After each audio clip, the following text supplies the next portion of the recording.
Hello student, we are back with our next video of class 11th biology, chapter 7th structural organization in animals. In this video we are going to talk about muscle tissues. Muscle tissues को हम detail में पढ़ेंगे, कितने type के muscle tissues होते हैं. In this video we are going to see that. Start करते हैं NCERT से. Muscle tissues. Each muscle tissue is made up of long cylindrical fibers arranged in parallel arrays. क्या बोला गया है कि जो भी मसल्स होती है ये मसल्स किससे मिलके बनी होती है? सिलेंड्रिकल फाइबर्स से मिलके बनी होती है. इसे हम डायग्राम के थ्रू समझते हैं. सी, ये जो मसल्स हैं ये मसल किससे मिलके बनी है? मसल फाइबर्स से मिलके बनी है. ये मसल फाइबर लॉन्ग होती है, सिलेंड्रिकल होती है and they are arranged in parallel. कैसे होती है? पैरेलली अरेंज्ड होती है. ये सारी चीज़ें आपको डायग्राम में विजिबल है. लॉन्ग भी होती है, सिलेंड्रिकल डायग्राम में आपको दिख रहा है.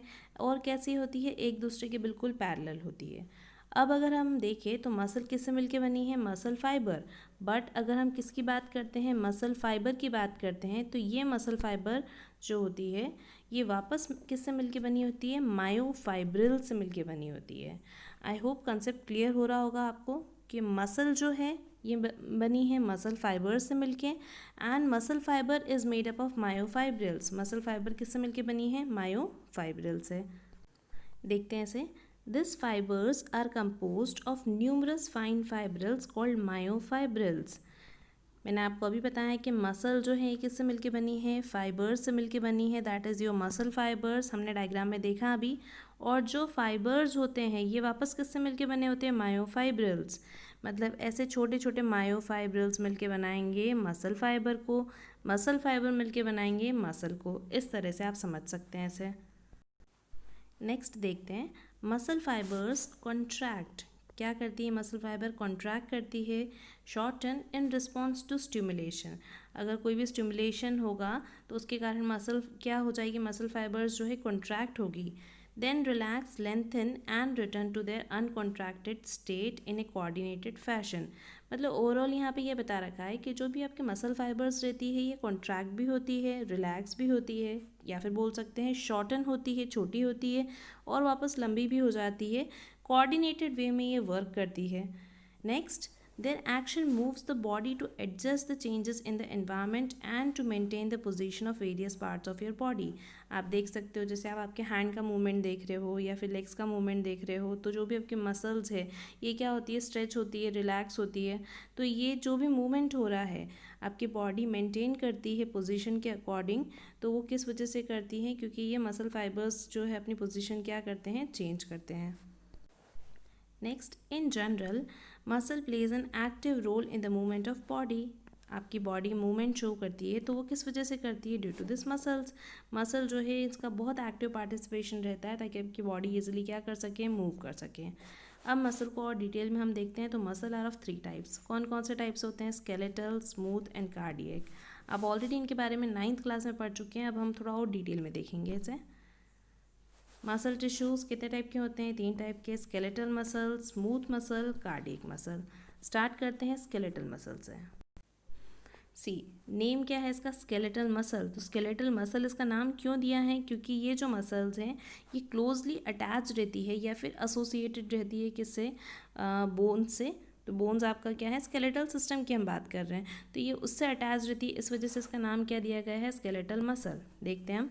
Skeletal tissue is closely attach to the skeletal bones. किससे अटैच रहती है? बोन से अटैच रहती है. हमने नॉर्मली देखा भी है ये. हमने देखा है कि मसल्स जो है ये किससे कनेक्टेड रहती है? बोन से कनेक्टेड रहती है with the help of connective tissue known as tendon. Tendon का क्या काम रहता है? बोन और मसल टिश्यूज़ को क्या करते हैं? ज्वाइन करके रखते हैं. तो ये चीज़ हमने ऑलरेडी देख रखी है. In a typical muscle such as biceps. Biceps आपके आर्म के बाइसेप्स की बात कर रहे हैं. Striated, striped. अब 3 नाम बता रखे हैं यहाँ पे. स्ट्राइटेड जिसे स्ट्रिप्ड भी कहते हैं. Skeletal muscle fibres are bundle together in parallel fashion. See, इसको डायग्राम के थ्रू में समझते हैं. जो हम स्केलेटल मसल्स की बात कर रहे हैं यहाँ पे, अगर आप ये स्केलेटल मसल का डायग्राम देखते हैं तो आपको इस तरह से स्ट्राइशन दिखते हैं. आपको ये दिख रहे होंगे पैरेलल फैशन में स्ट्राइशंस जो दिख रहे हैं इसके अंदर, उसे हम स्ट्राइशन भी कह सकते हैं या फिर स्ट्रिप्ड भी कह सकते हैं. तो बेसिकली स्केलेटल मसल को ही स्ट्रिप्ड मसल भी कहा जाता है, या फिर हम बोल सकते हैं स्ट्राइटेड मसल भी कहा जाता है। When you observe the skeletal muscle under microscope, जब आप इसको माइक्रोस्कोप के अंदर देखेंगे तो आपको इस तरह के स्ट्राइशन दिखते हैं। तो इसलिए हम इसे स्ट्राइटेड मसल भी कहते हैं, स्ट्रिप्ड मसल भी कहते हैं, या फिर स्केलेटल मसल भी कहते हैं।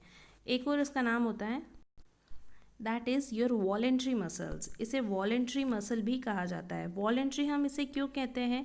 वॉलेंट्री मसल इसे इसलिए कहते हैं क्योंकि इसे हम अपनी विश के अकॉर्डिंग कंट्रोल कर सकते हैं। आपके बाइसेप्स के जो मसल्स हैं, according to your wish and will आप उसे क्या कर सकते हो, कॉन्ट्रैक्ट कर सकते हो, रिलैक्स कर सकते हो, आपका आर्म को स्ट्रेच कर सकते हो। तो ये आप कोऑर्डिनेटेड वे में आपके अकॉर्डिंगली कर सकते हो। जो भी फंक्शन आप आपके अकॉर्डिंगली कर सकते हो, आपके विश एंड विल के अकॉर्डिंग, उन एक्शंस को हम क्या कहते हैं, वॉलेंट्री। तो इस वजह से इन मसल्स को वॉलेंट्री मसल्स भी कहा जाता है। नेक्स्ट देखते हैं, a sheet of tough connective tissue encloses several bundles of muscle fibres.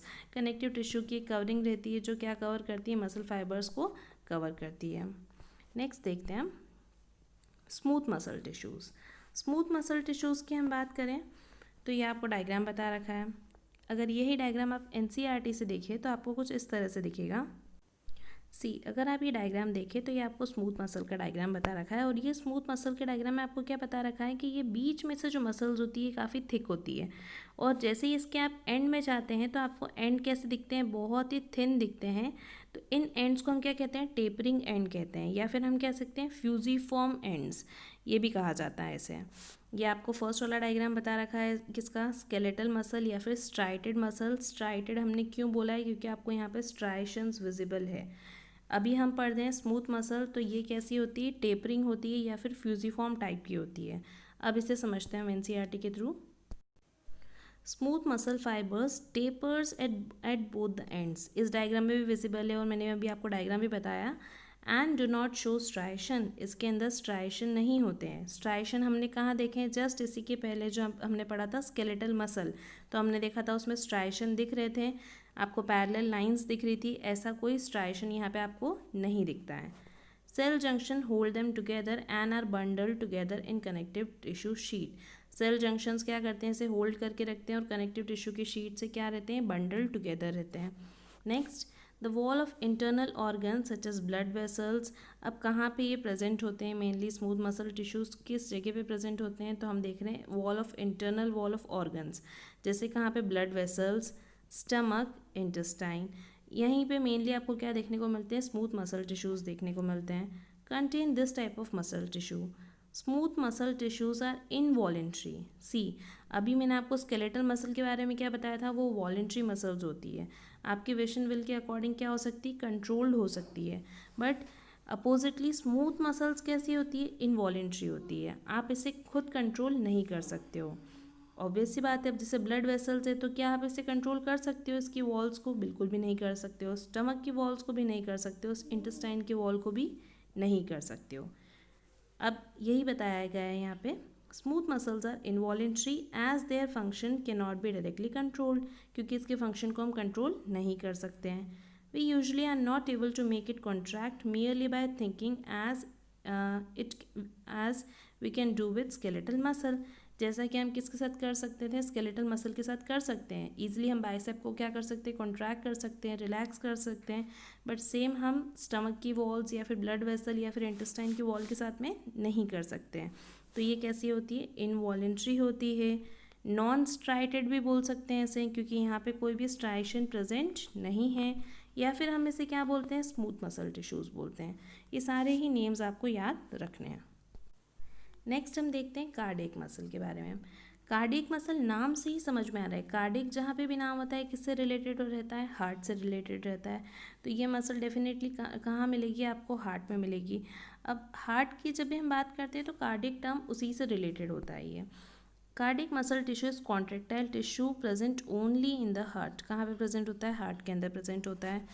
Cell junction fuse the plasma membrane of the cardiac muscle cells and make them stick together. Cell junctions क्या करते हैं, जो इसके cardiac के muscle cells होते हैं उनको bind करके रखते हैं, कंबाइन करके रखते हैं, ताकि हार्ट पूरी तरह से क्या कर सके, फंक्शन कर सके। सेल जंक्शंस हमने पढ़े हैं, सेल जंक्शंस आपको बताए थे 3 टाइप के होते हैं, उसी के बारे में बात कर रहे हैं हम ये। Next, communication junctions, intercalated disc. आपको डायग्राम में बता रखा है इंटरकैलेटेड डिस्क, जिसको हम क्या कहते हैं, communication junction. At some fusion point, allow the cells to contract as a unit. That is, when one cell receive a signal to contract, its neighboring cell also stimulated to contract. सी यहाँ पे हम क्या कह रहे हैं, जो intercalated disc है या फिर कम्युनिकेशन जंक्शन हम बोल सकते हैं, वो क्या कर रहे हैं, जो भी सेल्स वगैरह हैं उनको क्या कर रहे हैं, कॉन्ट्रैक्ट करवाने में हेल्प कर रहे हैं। अभी अगर एक सेल भी क्या करेगा, रिसीव करेगा सिग्नल, तो वही सिग्नल कहाँ पे ट्रांसफ़र हो जाएगा, नेक्स्ट सेल के पास में ट्रांसफ़र हो जाएगा, ताकि ये पूरी एक यूनिट की तरह क्या कर सके, वर्क कर सके। आपका एक हार्ट पूरी तरह से क्या करता है, कॉन्ट्रैक्ट करता है, रिलैक्स करता है। हार्ट बीट होती है, एक कॉन्ट्रैक्शन और रिलैक्सेशन से मिलके बनती है, तो वो आपको पर्टिकुलरली किस वजह से मिल रही है, इसी इंटरकैलेटेड डिस्क की वजह से मिल रही है। सी ये आपको डायग्राम बता रखा है, junction between the adjacent cell, तो यही क्या है, आपकी इंटरकैलेटेड डिस्क है। ये आपको थर्ड डायग्राम बता रखा है कार्डियक मसल टिश्यूज़ का। ये आपको दिख रहा है, कार्डियक मसल्स को ही हम क्या कहते हैं, स्ट्राइटेड भी कहते हैं। कार्डियक मसल का भी आपको नाम याद रखना है। इसे भी स्ट्राइटेड क्यों कहते हैं, क्योंकि जब आप डायग्राम देखेंगे तो आपको इसके अंदर भी स्ट्राइशंस दिख रहे हैं, विजिबल रहते हैं, तो इसलिए इसको स्ट्राइटेड कहते हैं। और इसको भी इनवॉलेंट्री, अब ऑब्वियस सी बात है, इनवॉलेंट्री इसे क्यों कह रहे हैं हम, क्योंकि हार्ट आपके विशन विल के कंट्रोल में रहता है क्या, बिल्कुल भी नहीं। वो तो कंटिन्यूसली क्या करेगा, पंप करेगा ब्लड को, और कॉन्ट्रैक्ट और रिलैक्स भी करता है। तो आपकी विश के अकॉर्डिंग या आपके विल के अकॉर्डिंग वो वर्क नहीं करता है, तो इस वजह से उसे भी क्या कहते हैं हम, इनवॉलेंट्री।